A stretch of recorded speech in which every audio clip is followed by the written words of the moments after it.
Good evening. I'm James Siniak, and I'm your U.S. Senate candidate for the Libertarian Party for this election cycle. We're excited to be sharing a fresh, modern approach with our viewers tonight. And remember, this is a town hall forum, so we appreciate any questions that come in. If you want to come live on screen with us, you can do that by writing live. Be our first guest to actually take us up on that. We would love to see your face and address any questions or concerns that you have regarding Indiana politics and what is going on in our state. Tonight, we have a very special guest, Jeff Maurer. He is running for the Secretary of State race, and so he can take any election questions or general questions regarding his race. We would love to hear those. And Jeff, give us a brief introduction to your campaign and what you've been up to recently. Sure. Well, James, thank you for that kind introduction. It's weird to see you on Zoom or StreamYard here because we've spent so much time and so many hours and so many miles going around the state and being in person together. So it's weird to sort of see you virtually. But so for those who are just chiming in and following James and your campaign for the U.S. Senate, I am leading the charge for Libertarians for the Secretary of State's race in 2022. So James and I will both be on your ballots come November 8th, 2022. And as a sort of big picture, the Secretary of State's office is the third highest constitutional office in the state. That's per our Constitution of 1816. And it is the ballot access race for Indiana. Some states use the governor's race. Some states use the presidential race. In Indiana, it is the Secretary of State's race that determines ballot access privileges for all the parties. And that comes up every 4 years. So for libertarians, this is a really key race because it essentially determines our ability to be an effective and viable political force within state politics for the next 4 years. And libertarians have held statewide ballot access for the general election. I'll come back to that in a moment. For the general election consistently since 1994. So nearly 30 years of statewide ballot access. But this year we are in a really unique and wonderful position. Because 2 years ago, Donald Rainwater, our Libertarian candidate for governor, achieved 11.5% of the vote. And if I'm able to achieve 10% or better, such as 11.5%, then things can really change. Because by state law, parties that get 10% or more in the general vote for Secretary of State get primary ballot access as well. So not only can we get our candidates on the ballot for the general election, but we can get them on the ballot for the primary election too. And that means that we get to have the benefit of millions of dollars of free quote unquote advertising, or at least earned media as the primary elections are covered in the news, as well as the benefit of knowing which voters walk into a voting location and pull a libertarian ballot for their primary ballot in the primary election. So there are a host of benefits, as well as second place finishes. So I'll just pause there and say that very, very excited and very grateful to be here. And I'm welcoming of all of your questions this evening. So one of the key takeaways from what Jeff is saying is that if you want to see more options on your ballot of quality candidates, really pay attention to the Secretary of State race. That's a race that you need to vote in for libertarians because that is how we get on your ballot. That's a really important takeaway. Like Jeff has said, we've been on the road together, doing a lot of work and doing a lot of town halls. So this is a great setting to do a town hall in as well. So I wanted to remind viewers, we do take questions on here, and we are, I believe, getting some in. Chris, do you have any for us? I do. We've got a couple in. We'll start with Mr. Rob Kendall. He's got one for both. What's worse, Todd Young's voting record or Diego Morales' work record in the Secretary of State's office? And we'll start with you, Jeff. Oh, that one's tough. I won't comment on public documents that have been released about my opponent's work history in the office. But I think one of the things that I find myself repeating is something, James, that you say on the campaign trail. And that is that when you looked up his voting record and his spending record, Todd Young has actually spent more in office than Senator Bernie Sanders, who doesn't even pretend to be a Republican. He pretends to be a Democrat, but he doesn't even pretend to be a Republican, to be a fiscal conservative Republican. So either way, we both have interesting opponents this cycle in people who have their own paths to overcome. And that is one of the benefits of being a challenger like you and me, that we don't have that potential baggage or negativity from time in office. I think it's important to bring fresh approaches in, and because of this reason, right? I believe that politics corrupts you, and both of them have had long records of corruption. And with Todd Young's spending record, it's absolutely ridiculous. It's something that voters need to point out. How he can still run on inflation and with his record, I don't get and I don't understand, but that's what he's trying to do. So that'll be interesting to bring up in the debates. And um, speaking of which, we are calling as a campaign for 3 debates, and I'm going to send out that press release this week. But you who are here tonight will hear it first. We're going to push for Todd Young to have 3 debates to look at his record. And Diego has a long history as well. I haven't looked into it, but the point is it's really time for a change. It's really time for libertarians to step up and show that we are literally the most viable candidate on your campaign or on your ballot. And we will do the work. So I think both of those races show why a third party is needed. I completely agree. So let's go ahead and move on. Scott would like to talk a little bit about Social Security. Seems they're having some issue with not getting assistance from Todd Young's office. So what are our thoughts there? So Social Security as a whole needs revamping, and part of that reason is because my generation and the future generations at this point in time shouldn't expect a kickback from Social Security at all. So there's a CATL 6.2% plan that I really encourage people to look at, and that plan gives the assistance to those who still need it and doesn't leave anybody hanging, but it leaves for an opt-out option for my generation and people who have opportunities to invest for their own retirement. So with Social Security, I really want to look at that plan and how to revamp it and reorganize it so that true concerns and real needs are taken care of.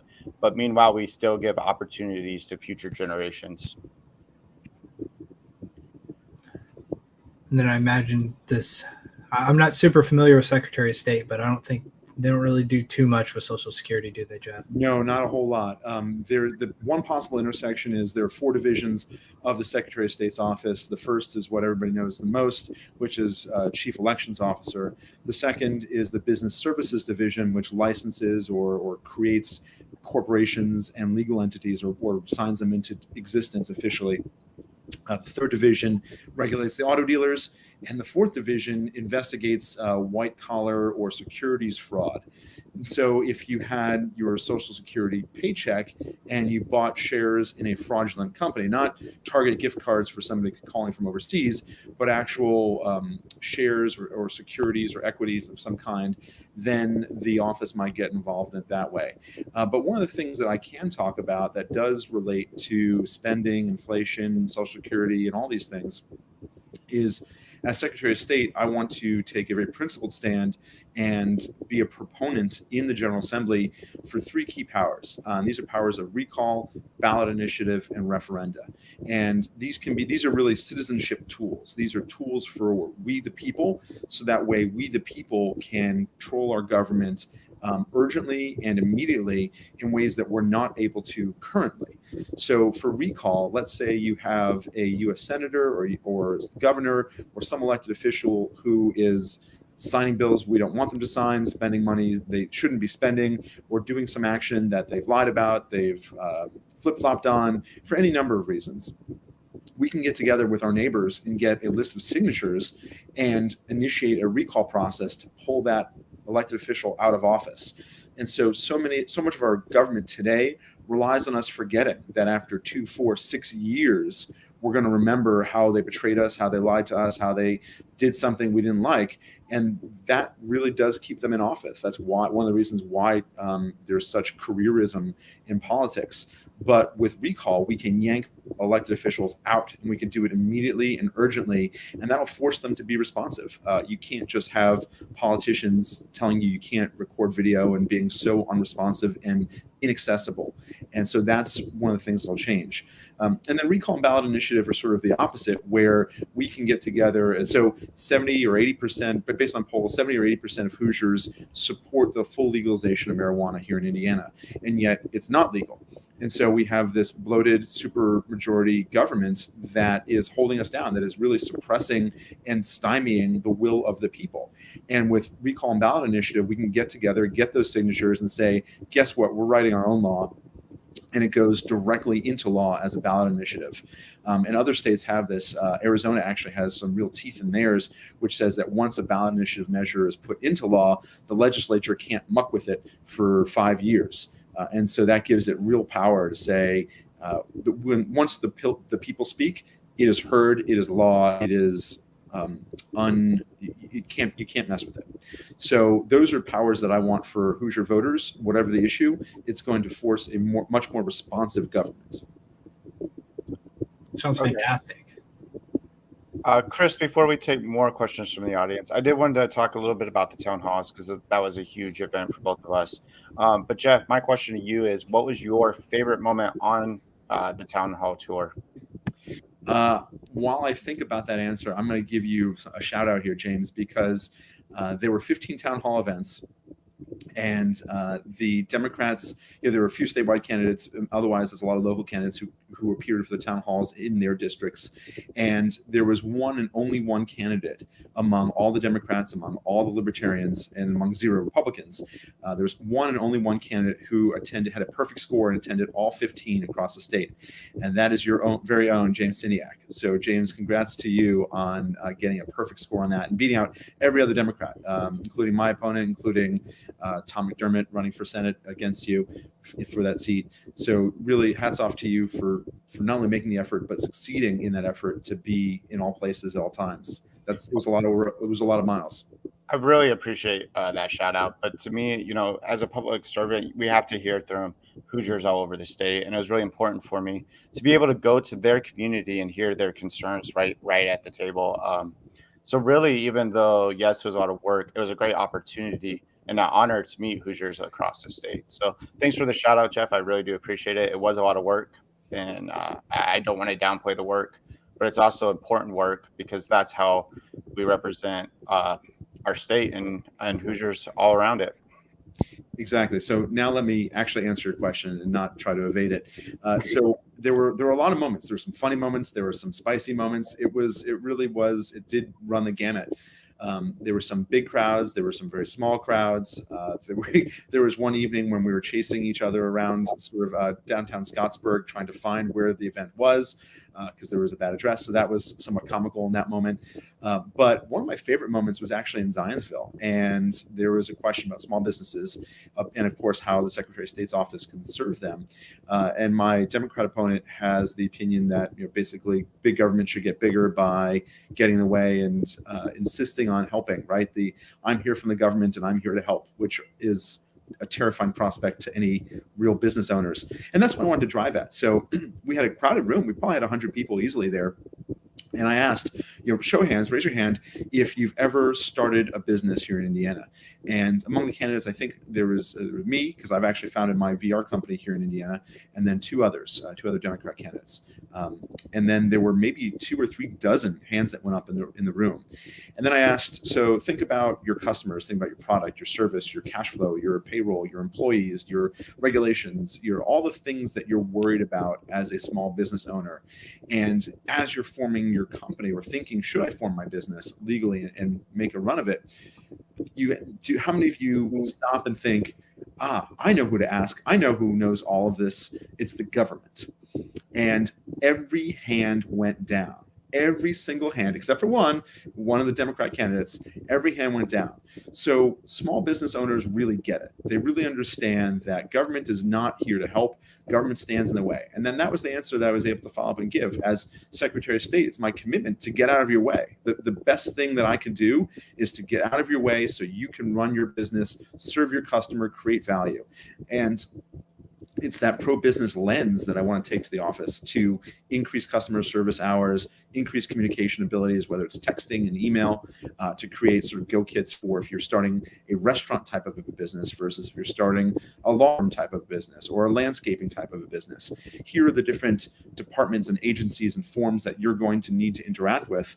And then, of course, to go to the General Assembly and say, these regulations and paperwork requirements are onerous. How can we pare them back? How can we lessen them to make it easier for businesses to start here? And then as a libertarian, I'm particularly excited about going to the General Assembly and advocating for clear law around cryptocurrencies and a whole bunch of new technologies that will create a marketplace, right? Government doesn't play the game, but we build the field and we referee or umpire the plays, right? So just like Field of Dreams, if you build it, they will come. And if we create a good, clear legal environment for what happens when how do you treat cash or earnings from a hemp or cannabis business? How do you migrate earnings from a cryptocurrency business? So all the legalities around those industries, if we create a good economic and legal structure for those industries, we're going to have homegrown innovators. We're going to bring in entrepreneurs and capital from around the world. And that's what I want to see to grow organically, not to lure in full-grown businesses with tax incentives that wear off and they'll just go to the next state that offers them something better. That's not sustainable. It's not even, and that undermines our small businesses and even our larger businesses here.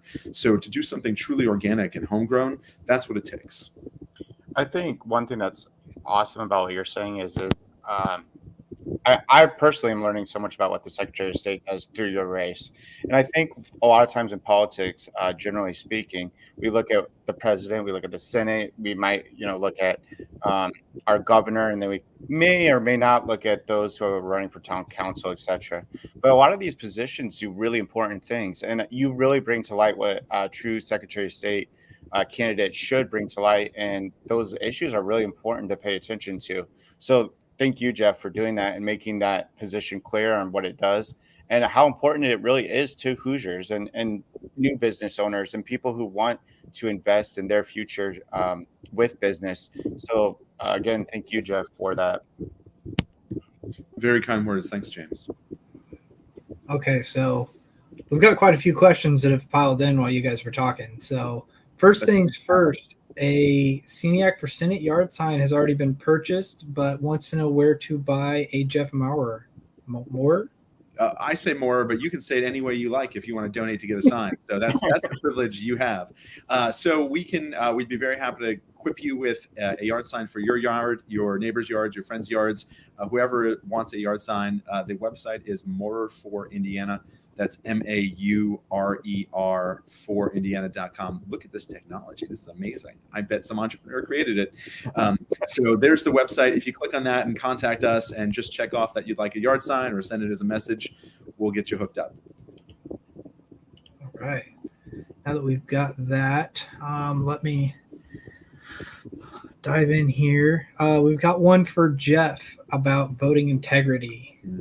They've been talking to several people about it, but would like for you to explain it better than they can. Sure. So, Tracy, please explain stance on voting integrity. Got it. So integrity is a big word, right? It can be an empty word. And so I want to break it down to concrete actions that we can trust, that we can see.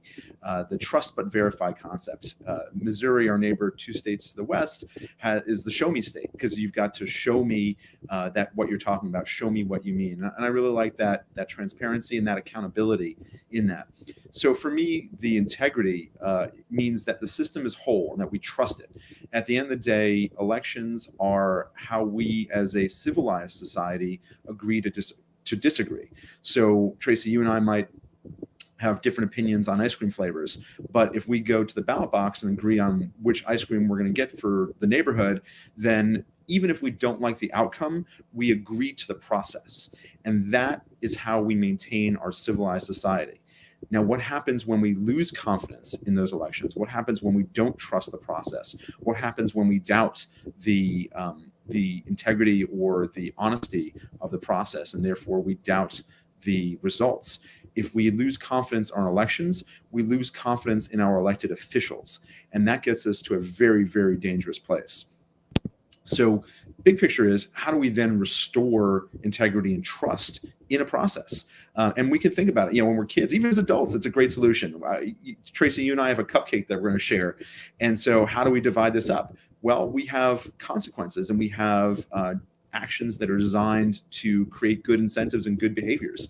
So it's the old adage, you cut, I choose, right? That process has integrity because there's a consequence to your action. If you cut one piece to be much bigger, then I can take advantage of that by choosing that big piece, because you cut, I choose.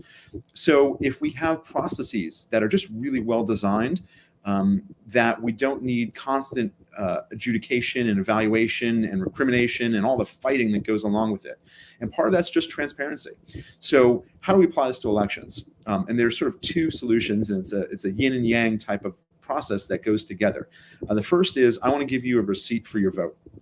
I'm the only candidate who wants you to leave the voting booth with a printed receipt in your hand, and it's going to have a tracking number, just like an Amazon package. And so just like an Amazon package, you can go and look up your ballot or your vote, not who you voted for, because that's very secret, that's very, very confidential, and I'm never going to jeopardize the sanctity of your secret ballot. But you can track that your vote was received, that your vote was counted, and that your vote was audited. So that way you can test, improve, and verify for yourself. You don't depend on anybody else. You can verify for yourself that your vote was included. The other side of that is, how do we make sure that there weren't any bad votes that should be excluded? So what happens if 100,000 dead people suddenly show up as having registered and voted, right? How do we catch them? So the other part of this, the yang to this yin, is going to be the complete and independent audit of all 92 counties.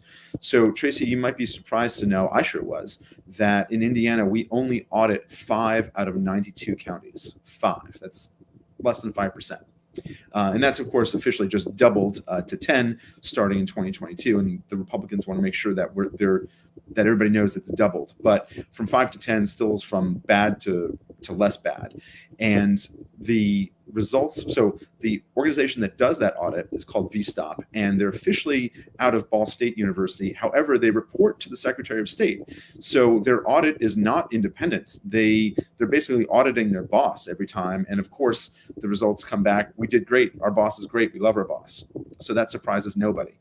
The results of the audit are actually completely secret. So it's an empty audit to begin with, because we don't know how they chose these counties. We don't know that they're auditing all the races. They're only auditing less than half the ballots, because only 40% of all votes in Indiana have any kind of paper ballot backup.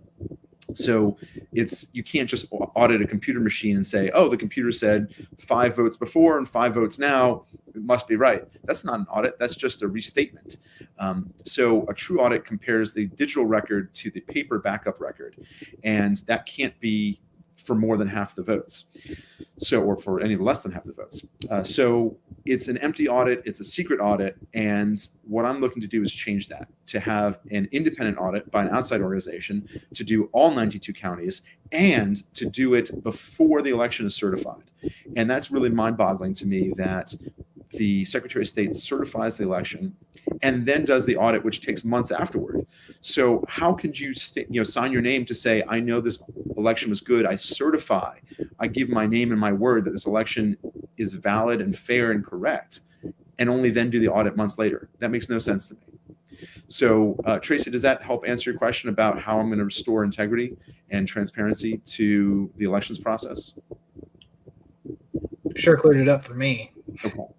Well, that's a start. And Tracy, I'll look for your comments later. And if there's something that's still unclear, I'm happy to keep going at it. For sure. So we'll go ahead and let's move on to Destiny. How will our small businesses receive help or aid without being taken advantage of by our government? And how will our government feel they prosper for helping as well? Also, Tracy said that it did help clear it up. Okay. So Tracy, if there's anything that's still unclear about that, you shout it out. So Destiny, good question. And so how will small businesses receive help, aid without being taken advantage of?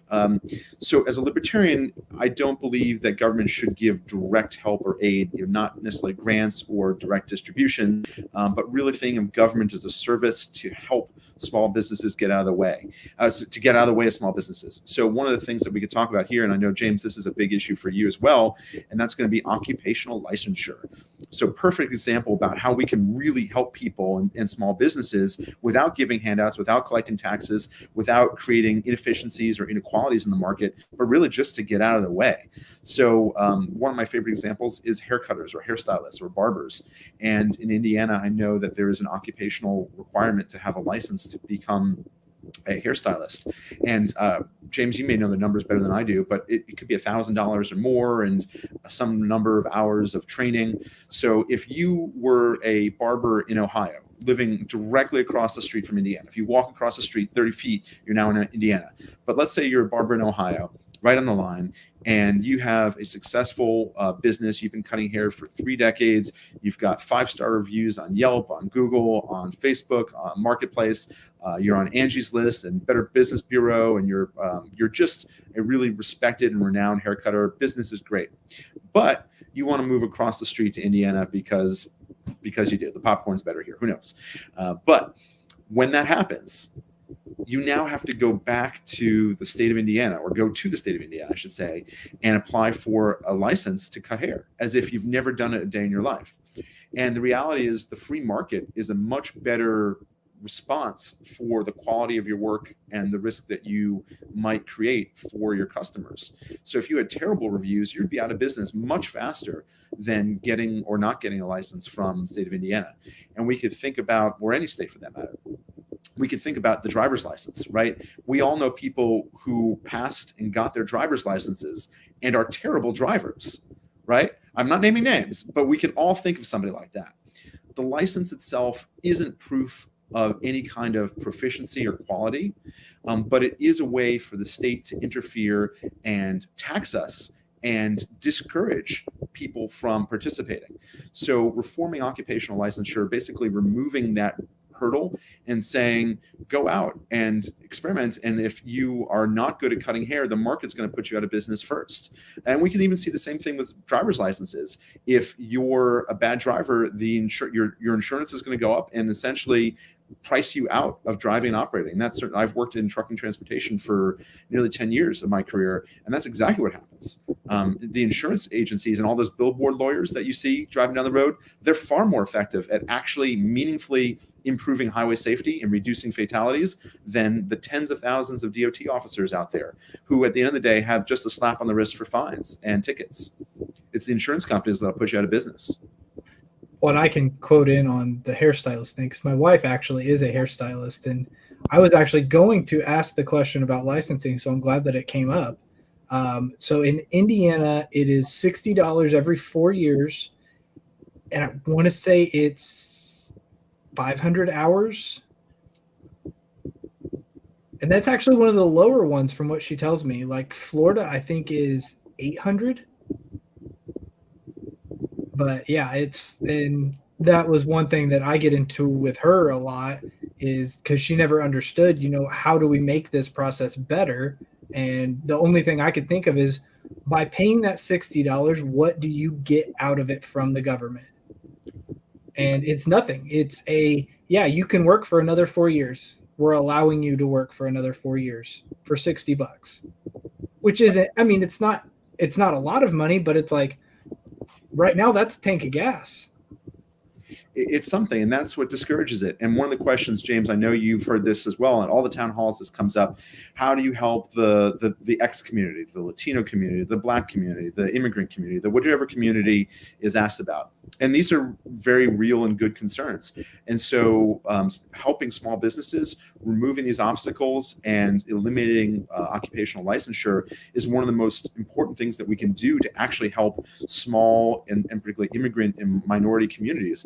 Because when you think about it, these communities, some of their first businesses are restaurants, hair salons, are auto repair, things that don't necessarily require establishments and professional credentials that require years of generational wealth to build up to be able to go get those opportunities. And so to see an entire people, an entire community, families, generations on the pathway to success, it's opening up a bodega, right? A little corner market. These are the types of things that we need to get out of their way so that the first generation and minority communities can get their start, can get their kids off to college and into even better careers and trajectories. This is critical for actually serving those communities. This is not lip service. This is making a difference. Over to you, James. You haven't talked in a minute. No, I've been enjoying listening to the conversation, which is awesome that you're getting so many questions, Jeff.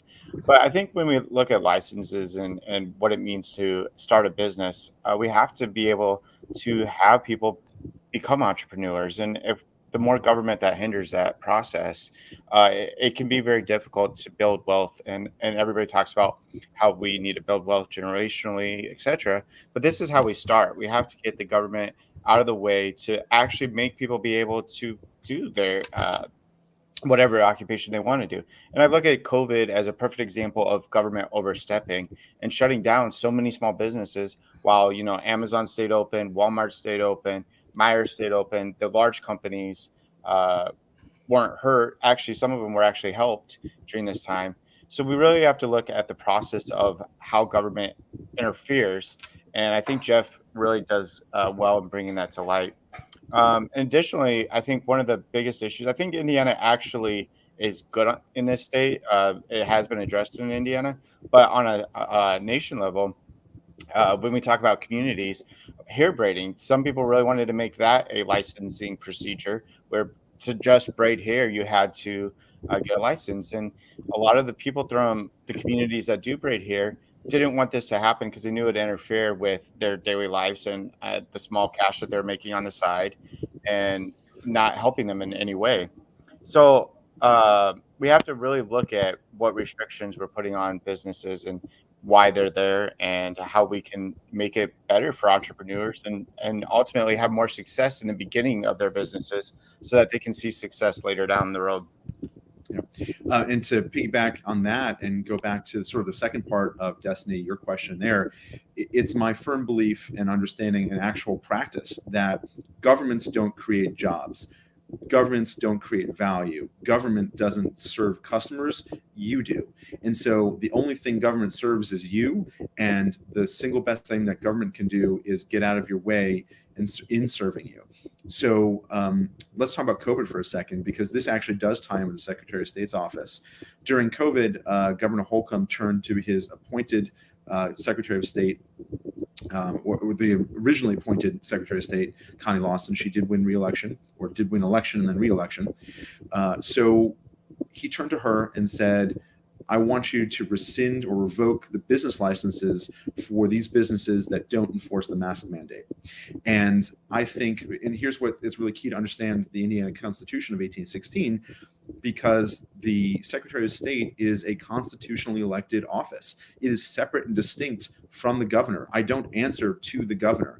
And as such, I answer to you, the voter, and to the Hoosier electorate. And as such, I've pledged this before. I've been on Rob Kendall's show and many other places. For anyone who will listen, I'll tell you, I pledge not to revoke your business license at the unlawful executive order of a peer, not a superior, but of a peer governor, equally elected, duly elected. And so it's my job to protect your business. It's my job to protect your right to earn a living for your family, to feed your family. And I want you to know that I take that responsibility with the utmost sincerity and gratitude, but also with tenacity to stand by you and to say, no, I'm going to fight for you and for your right to feed your family.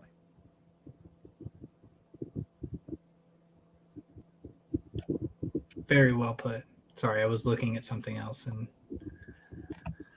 Okay, so where were we? This one is from Scott. How do we fix our Hoosier economy and regarding to homelessness? Yeah, so this is an important issue. And I think when we look at the homelessness issue, we actually can see more instances where the government actually interferes with helping homeless than they do in succeeding to give them better conditions or making their life more not on the streets. So when we look at it, often they got in the way of churches opening their doors to homeless advocates. They got in the way of individuals. There's one city, and I apologize, I can't remember the name of the city, but just this year they were trying to pass an ordinance where only a married couple can live in the household and they can't have anybody rent from them. Um, and they actually try to make the number ridiculous, and I'm pretty sure that any court will overturn it in the long run. But the point is the government has tried to make it hard to care for homeless individuals, and so we can often get the government out of the way in those situations. And I'm a true believer in that libertarianism really doesn't work unless we have volunteerism, and so we need to do the groundwork. We need to volunteer. We need to come behind organizations that really do help and benefit homeless. Um, but in addition to that, we can also look at reasons why individuals are homeless. And one of the largest reasons is veterans. Veterans don't have the mental health that they should have. And my vet care program is designed to fix that so that they can get the mental health and come back to civilian life and adjust easier. And so hopefully by addressing some of those core issues within some of the meaningful legislation that I will present, we can actually reduce homelessness. When it comes to economy, there's so many different issues with it. But ultimately, I want to get Hoosiers more of their money back to them. So we're going to talk about how we reduce the waste in Washington and ultimately benefit you by reducing your taxes. And when we talk about the waste, I don't think everybody immediately assumes, well, what about Medicare? What about this program and this program that serves me?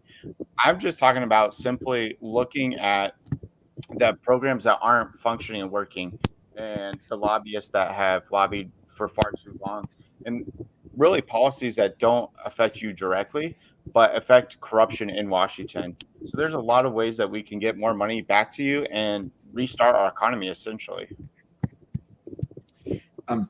If I could take a spin on that from the Secretary of State's perspective, there's an interesting connection here. So again, the Business Services Division creates or writes businesses into existence legally.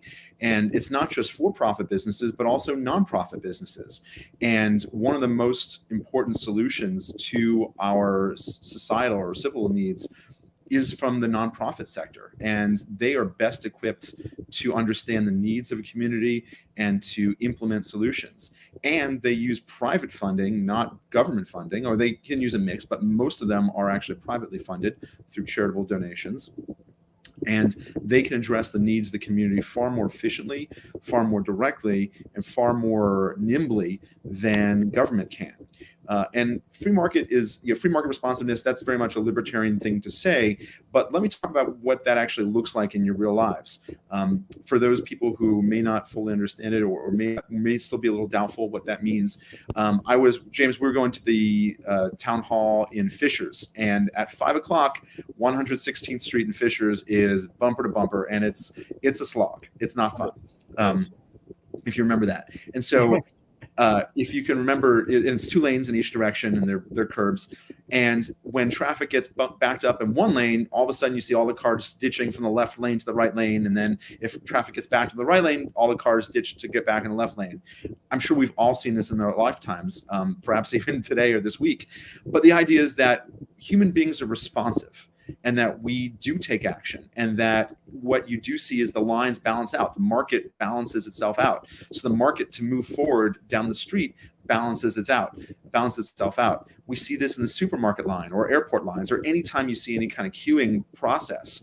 And that is the free market responding. That is human beings figuring out, but wait, there's a better way to do this. And that's the purpose that nonprofits serve in our communities. And so from the Secretary of State's perspective, again, doing all these things that we would do for small businesses, if we serve nonprofits the same way, it'll be easier for them to form themselves, to organize themselves, to fundraise immediately, to get out and start implementing solutions into the economy and into our community. And James, I'll give you a shout out here. You were talking about one of the wonderful nonprofits that's Indiana born and raised, and it's doing a tremendous job at addressing one of the needs in our community right now, and that's Baby Box.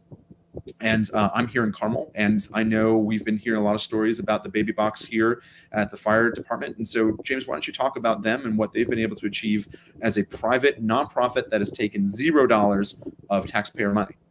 So what I love about this is it's an actual solution. And I think before we address the specific Baby Box, no matter what side you're on, whether you're pro-choice or uh, pro-life, this is a really important issue to look at. And the idea is that we don't have to scream the rhetoric to solve problems. And Baby Box looked at a solution that really will benefit any community that utilizes it. And in just Indiana, the last number I looked at, 6 babies have been uh, saved through this Baby Box system just this year.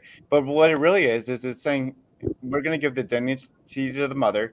She has to make a very difficult decision, and we understand that she may not be in the place to take care of this baby right now. So we're going to give her a safe option that's completely. She doesn't have to present her name. She doesn't have to present any personal information. She willingly gives up the baby, and that will find an adoption process for that baby. And so they really are pushing this and ultimately saving lives. And these are the kind of organizations that really look to solve problems. And that's what I want to come behind when I'm looking at how we fix these issues in our communities.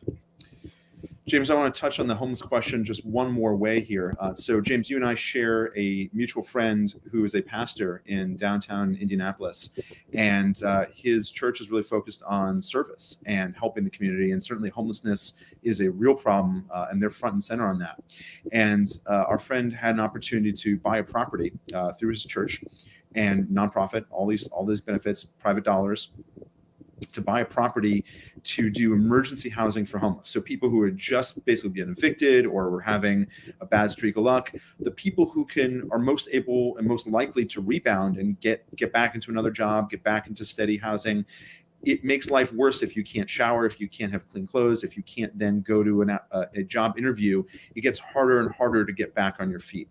And so emergency housing is really an important stopgap for not making things worse and helping people help themselves. So when he went to do this and file and move forward with this project, the city of Indianapolis said no. And there were a whole slew of criteria that were about the structure itself. And some of them were safety, fire sprinklers and doors and the number of lights. And some of them were not, like light switches and cracks in walls. And just the little things that get nitpicky and actually pose zero safety issues at all. And what was abundantly clear was that the city owns a monopoly on helping the homeless, and they're controlling tax dollars to do that. And so competition, our friend's church was competition to the city, and it was clear that they were putting him or keeping him from competing with them. And that's the travesty, right? That's where government needs to get out of the way. And this is certainly outside the scope of the Secretary of State's role, but it's a clear case where government is so big, so bloated, so monopolistic that it suppresses good solutions. And these are the local people, the local nonprofits, the local faith-based organizations that need our services and need our support to be able to compete against a large monopoly government. That's where we're going to start to see some real changes and some real traction. Well, and I'm glad you brought that up, because it's a real point that I think people don't fully understand, because I didn't until I looked into it. But it's happening here in Indiana, where the government itself is restricting people who want to help. And Chris has a perfect example from Hendricks County, where someone wanted to buy a transitional home, and they actually pushed them out of that to buy that.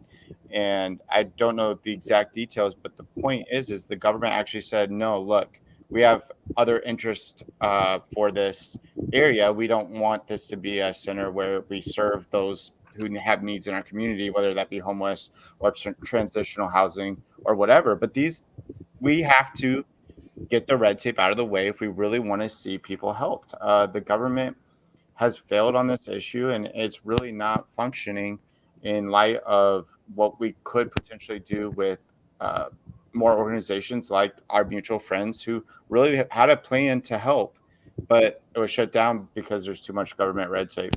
Well, and I can touch on that a little more. And it wasn't even that they were going to buy it. They already had it, remodeled it, and was ready to go.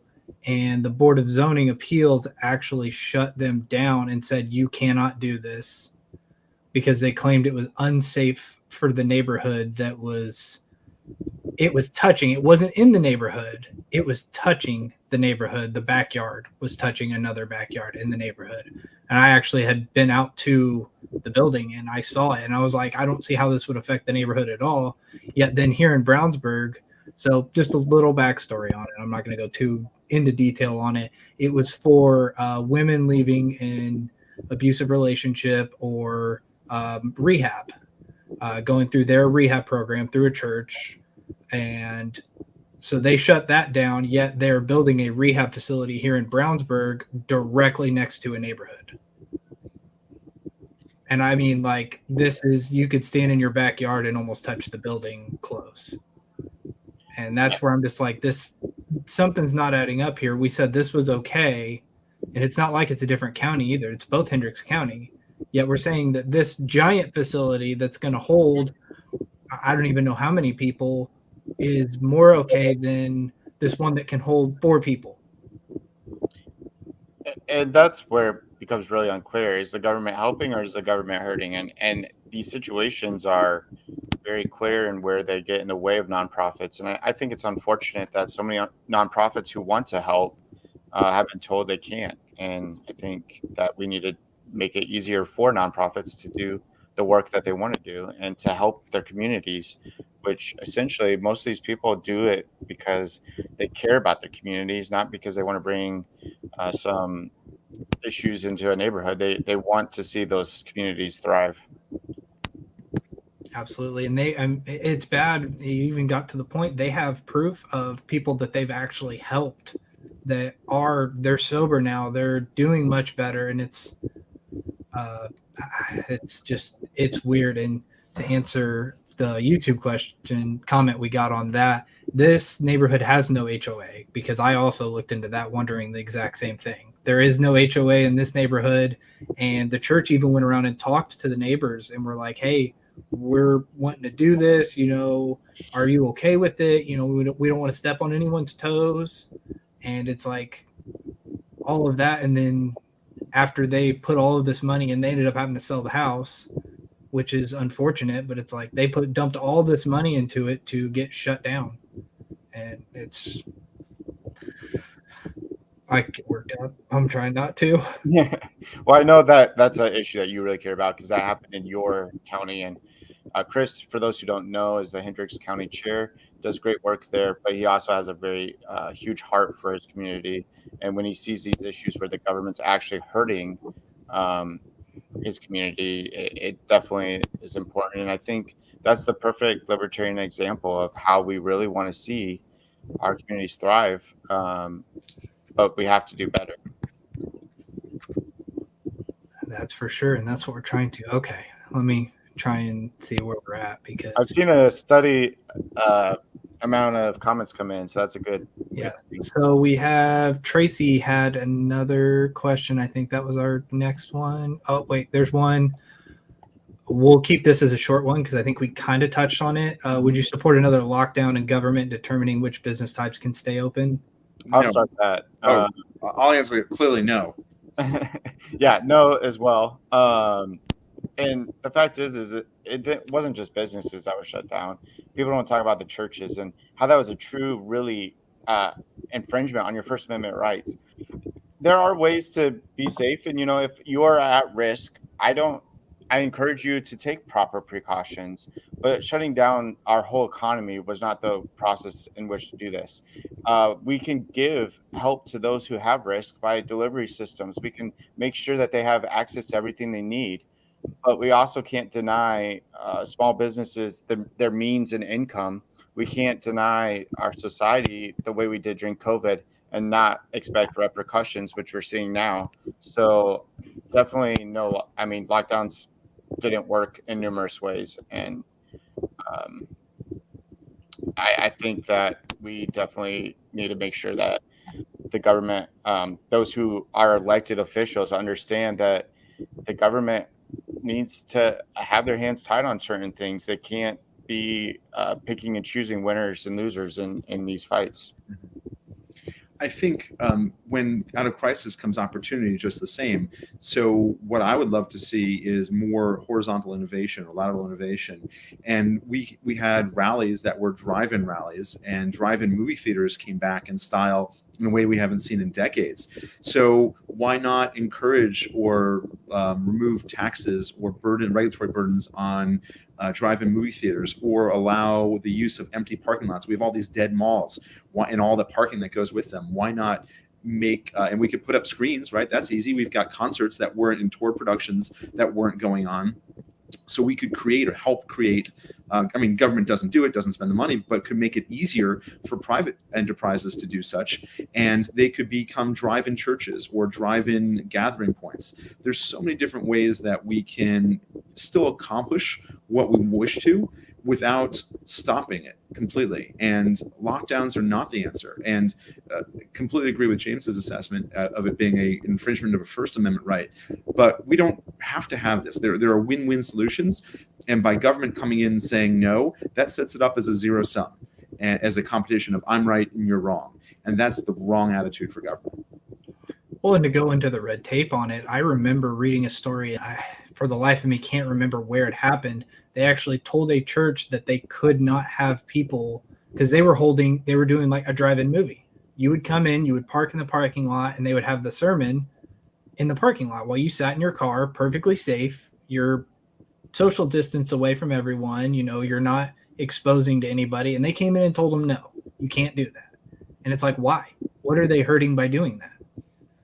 So on a federal level, it's really important to make sure that elected officials understand you have rights, First Amendment, Second Amendment, and all the amendments. And we are there to protect those rights. We're not there to infringe on them. Correct. And I also want to point out where government benefits from private entrepreneurship and innovation, and where they monopolize it and forget that they are standing on the shoulders of giants. So, there was the Warp Speed project for the COVID vaccine, and very few people pause to think, how does this super cold minus 100-degree vaccine get out from the plants across the country to the local retailer, local distribution point? How is there this magnificent cold storage supply chain to keep these medicines safe and cold and regulated temperature-wise during their entire journey? And one of the things that is an untold story from COVID, or rather unknown part of it, is that, do you know which cold chain the government used, which technologies they leveraged and borrowed from? Anybody want to guess? It's fun. I honestly don't have a guess, Jeff. So this one comes out of left field, right? We've all probably been to an event or a fair or the airport or wherever and had Dippin' Dots ice cream. And Dippin' Dots ice cream has been around for decades.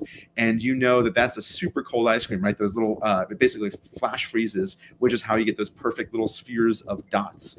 And it's a super cold product that needs to be made super cold, stay super cold, and serve super cold. And guess who came calling to Dippin' Dots when they needed to get a vaccine distributed across the nation?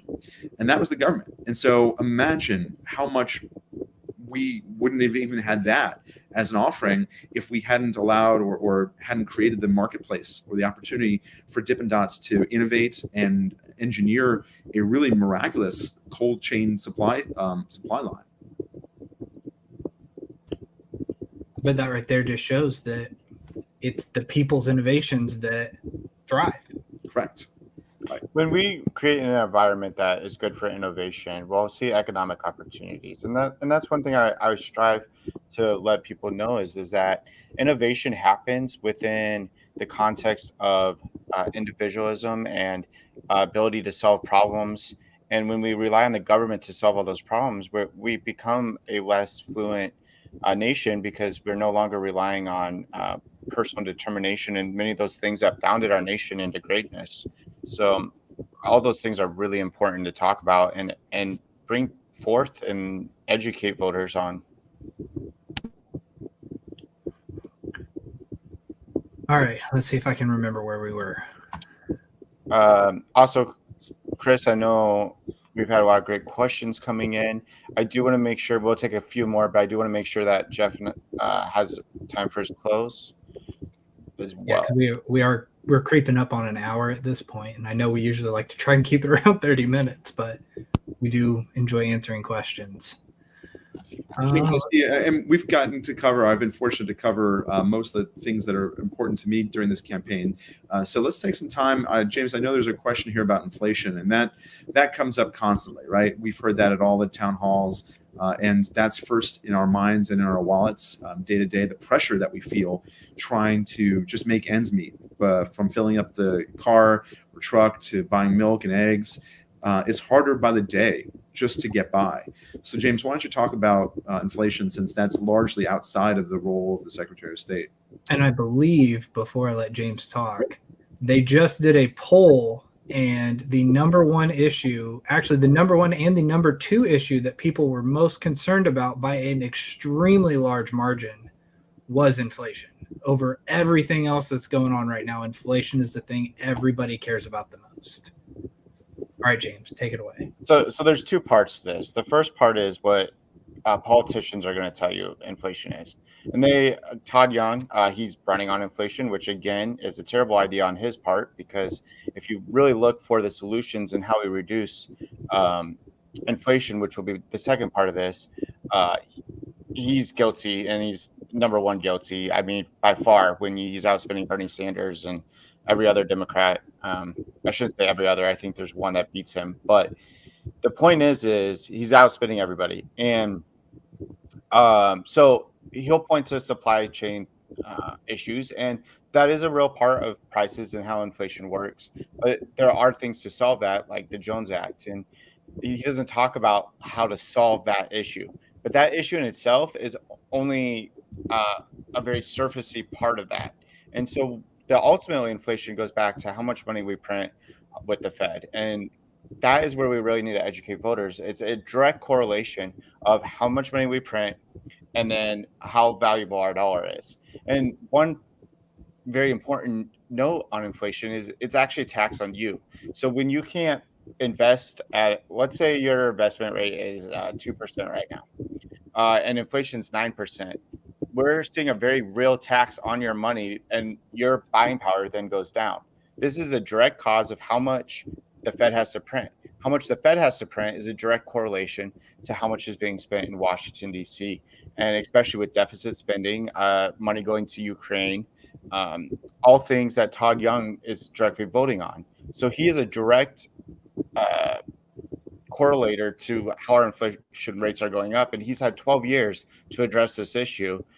6 as Congress, and then 6 now as Senate, and nothing's been done in this issue. We've, in all 12 of those years, we've spent numerous amounts more than we have in past history. So what we're seeing now was predicted, and is still continuing to be predicted, and it won't get better unless we actually vote economic sense, and that's fiscal sanity. And that's what we have to present on the Senate level. And I'm ready to take Todd Young on this issue because he really does not represent Hoosiers and their wallets. James, I'll take a stab at this as well from a slightly different perspective. So when I'm not busy running for Secretary of State, I work for a wonderful nonprofit called Students for Liberty. Very proud of the organization. We advocate for free markets and free speech, not only here in the U.S., but in over 100 nations around the world, including places like Venezuela and Afghanistan, where we have student leaders who are understanding, teaching, and sharing the values of free speech and free markets. So one of the things that we get really good at is breaking it down, explaining what are these issues in ways that sort of cut through all the complexity. And if we look at a dollar as a promise, as a government promise, and sometimes I like to call them government promises. So I've got 5 government promises in my wallet.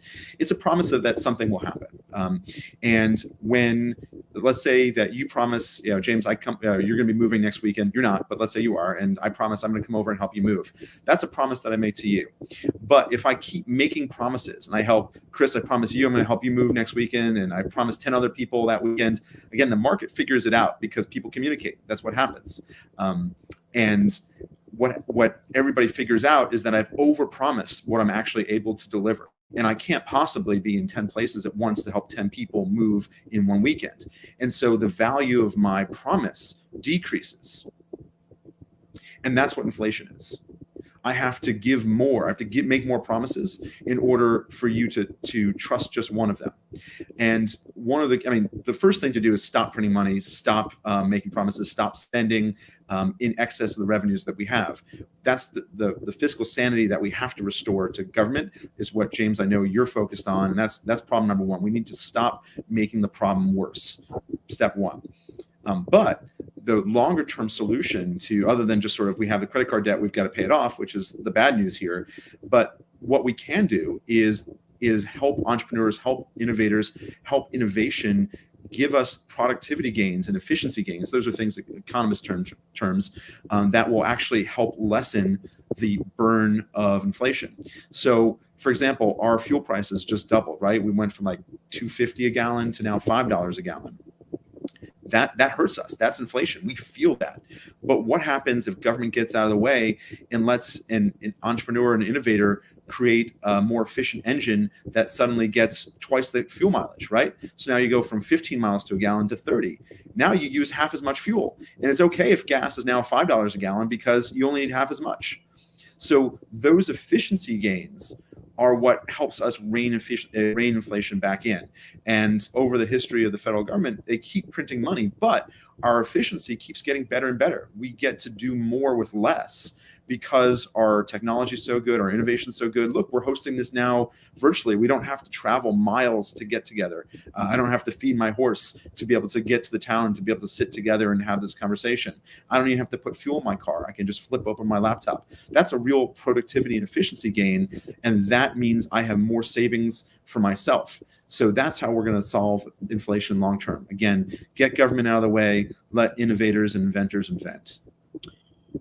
So this is an awesome part about running on the Libertarian ticket, and we're so blessed this year. We have so many quality candidates, and Jeff explains things very well. I believe he has a different approach as far as like images that work very well, and we have to present this message on multiple levels. And so I love the example that he gave, especially with the government promises. And again, if your neighbor promises something they can't deliver on, you're not going to put value in that promise. And that's what's happening to the American dollar. You're not going to put value into that money if they keep making these promises that they can't keep. It's one of my favorite activities of libertarian subterfuge to go up to a McDonald's cashier and say, "I'd like something off the one government promise menu, please." And then they look at me. Do they even have dollar menus anymore, Jeff? No, I call them one government promise, and then they have to ask, what is a government promise? And then I ask them the same question. Well, what is a dollar? And suddenly they're just struck. What is a dollar? What is behind it? And once we pause to recognize what does it mean, that's all it is. It's just a government promise. It's not even a promise from me to you. It's a promise from the government to us.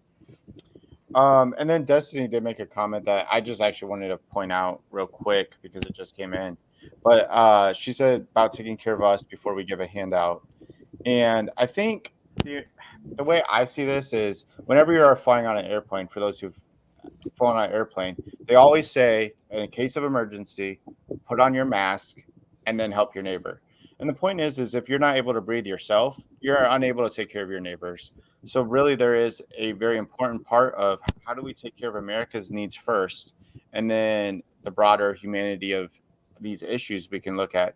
But we need to take care of ourselves in America and really dive into some of the issues that are affecting, like homeless was pointed out today. We have high homeless rates. We jail more people than any other country per population. So there's a lot of issues that we really need to take care of on the home front. And Destin, let me answer that another way as well. And then, James, I agree with everything you said. There's the biblical illusion or allegory. You can't pour from an empty cup. And that is very true. You cannot pour from an empty cup. So let me be clear. It's okay to be selfish. It's okay to take care of yourself and your family first, because there's no way that you can help anyone else if you can't provide for yourself first. So it's okay, Destiny. I don't know about anyone else, but I feel like I could run through a wall right now. But with that, I think we should probably start our wrap up so that we can get to our evening routines. So, Jeff, we'll go ahead and let you give some closing comments, anything you want to put out there. Sure, I appreciate that. So, James, always very grateful to be with you and in your presence and have you on stage together. So, very, very grateful to be here virtually tonight. And that is indeed the website, moreforindiana.com. So, again, big picture, I'm running for Secretary of State. I want to make sure that you have elections that you can trust and have confidence in the officials that we ultimately elect, whether we vote for them or want them or not. So, that's going to come down to a receipt for you and a complete and independent audit of all 92 counties in those elections. I also want to help small businesses, as we've been talking about all night, to combat inflation, to help our communities, to give a hand up, not a hand out. And that's the libertarian spirit of love and compassion without just requiring dependence or creating dependency. So that, and I want to create the powers of recall, referendum, ballot initiative to make sure that we can all control our government in a way that forces it to be responsive to us. So I want to thank everyone who's listening now and maybe watching this later at some future point. I am here to answer your questions. I'm here to represent you. And that website is moreforindiana.com. Thank you. Awesome. Thanks, Jeff, for coming on tonight. Another comment I wanted to point out real quick. I've had a lot of guests, politicians on the show highlighting some of the races in the state. But this is the first time we've got this comment. So it says James and Jeff for vice and president, which was awesome to see. We appreciate you listening in and the positive feedback. James, we can rock, paper, scissors for it. Yeah, I don't know which one's going to be top of ticket. Maybe I'll let you take that. But very exciting things happening in Indiana, very exciting races to follow.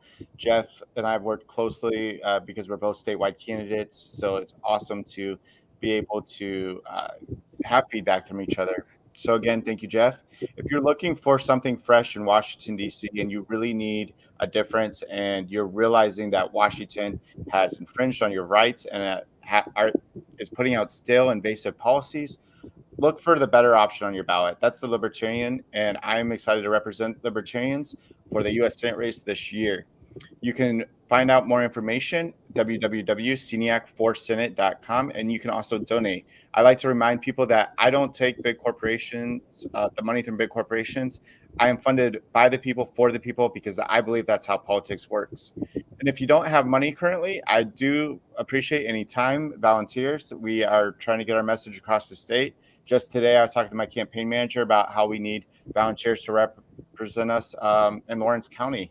So we're really looking for more bodies that can help us fill those roles.